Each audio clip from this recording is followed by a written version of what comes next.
What is money cost averaging? Money cost averaging is a strategy, guys, to systematically purchase shares of security products to offset investment risk of a fluctuating market. Let me share to you a chart. Sample lang po ito para for the sake na may computations po tayo. Now, as you can see, guys, in month 1, nag-contribute po tayo ng 100 pesos. And then, on that certain month, yung price per share po is around 100 pesos. So, ilang shares po yung na-accumulate natin? Siyempre, one share. And then, month 2, same pa rin, 100 pesos. And then, the price per share at that month was 50 pesos. So, ilang shares yung na-accumulate natin? Siyempre, 2. And then, on month 3, 100 pesos pa din, consistent. And then, maswerte tayo kasi bumaba yung share, nasa 25 na lang per share. And then, ilang shares yung na-accumulate natin? So, siyempre, 4. Month 4, 100 pesos pa din yung contribution natin. And then, yung share po, bumaba, naging 20 pesos. So, 5 shares yung nabili natin. And then, on the month 5, 100 pesos pa din yung contribution, 25 pesos yung per share. So, nasa 4 shares yung nabili natin. And then, on month 6, 100 pesos pa din, consistent. Tapos, nag-50 pesos yung share. And then, ilan yung nabili natin? Siyempre, 2. So, total contribution is ilan? Siyempre, 600 pesos.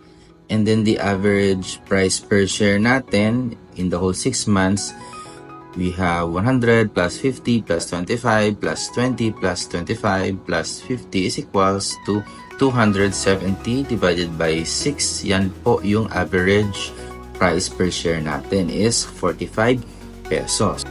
And then how much is our total of shares accumulated? So we have 1 plus 2 plus 4 plus 5 plus 4 plus 2 is equals to 18 shares po lahat. So let us solve na po if how much is our gain. So we have 18 shares times 50 kasi 50 po yung last share price. So is equals to 900 pesos. Total value after 6 months. So 900 pesos, yan po yung total value natin after 6 months. Minus 600, syempre. Yan po yung total contribution natin, yung capital natin. So, 900 minus 600 is equals to 300. So, yung 300 po is yung gain natin after 6 months. So, panalo po tayo ng 50% over the course of 6 months. Ayan. Coach Jad, tanong. What if pag isang beses lang ako mag-ipon and then I'll withdraw it after 6 months? Tara, compare natin. Ayan, so compare natin yung first illustration at saka dito yung second illustration. So ito po yung sample natin sa one-time big time deposit. On the first month or month 1, 600 po. Malaki yung dineposit natin. So, around that month, yung price per share po is nasa 100 pesos. So, total shares accumulated is 6 shares.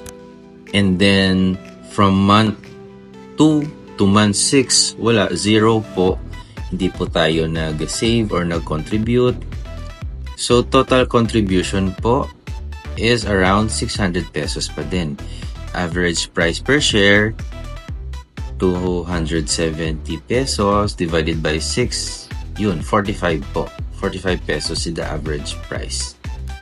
And then, total accumulated shares, kasi one time, big time lang po tayo nag-deposit. So, 6. 6 is our total accumulated shares. So, tara, isolve natin. So, 6 shares times 50 pesos, that is the last share price, is equals to 300 pesos. That is your total value after 6 months. And then, i-minus po natin sa capital natin, which is 600 pesos. And then, you will get a negative 300 after 6 months. Negative po tayo, mga ka-savers. So, ano po yung learnings natin dito, mga ka-savers? So, small amount but on a consistent basis na savings is better than one-time, big-time deposit po. And that is what money cost averaging means, mga ka-savers. And to sum up, mga ka-savers, time, not timing, is a better ally in building wealth for your families. Well, guys, I hope you learned something, and may God bless you of His abundance and prosperity. Happy savings and investing.